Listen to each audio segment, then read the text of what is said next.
शुरू हो गए सर? पूछो सर, तीसरी अघाड़ी का जो चल रहा है क्या सच है? देखिए, मैं मीडिया के जरिए ही मुझे ये बात पता चली है कि कोई ऐसी तीसरी अघाड़ी बनाई जा रही है अजीत पवार साहब द्वारा, और उसमें वो एमआईएम को भी शामिल करना चाह रहे हैं। तो अभी तक ना तो मेरे पास कोई संकेत आया है, ना कोई संदेश आया है, ना किसी से कोई बात हुई है।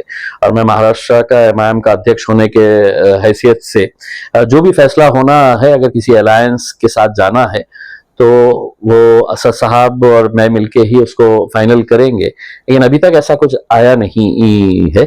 अगर आता है, कोई अच्छा प्रस्ताव आता है जिसके अंदर मुसलमानों को अच्छी नुमाइंदगी मिल सकती है, तो हम उसके बारे में पॉजिटिव तरीके से सोचेंगे।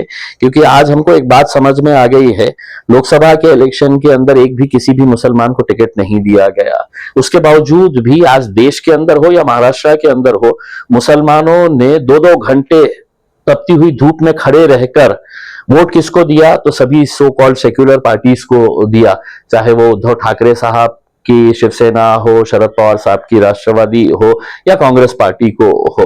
और नतीजे में उन्हें तोहफा क्या मिला? तो विधान परिषद का जब मौका आया तो विधान परिषद के अंदर एक भी मुसलमान को वहां पर विधान परिषद के अंदर भेजा नहीं गया।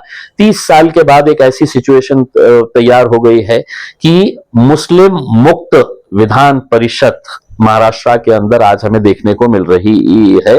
और इसकी कोई जिम्मेदारी अगर किसी के ऊपर जाती है तो वो राजनीतिक पार्टियों से ज्यादा उन तमाम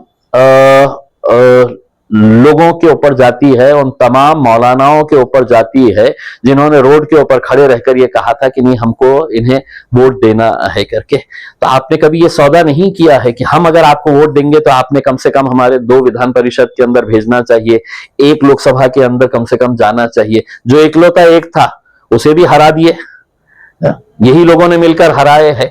अब इसकी जिम्मेदारी कौन लेगा? लेकिन अब नया विधान सभा का वो आ रहा है इलेक्शन, अलायंस हो या ना हो, हम तो पूरे डट के अब मैदान में उतरने वाले हैं।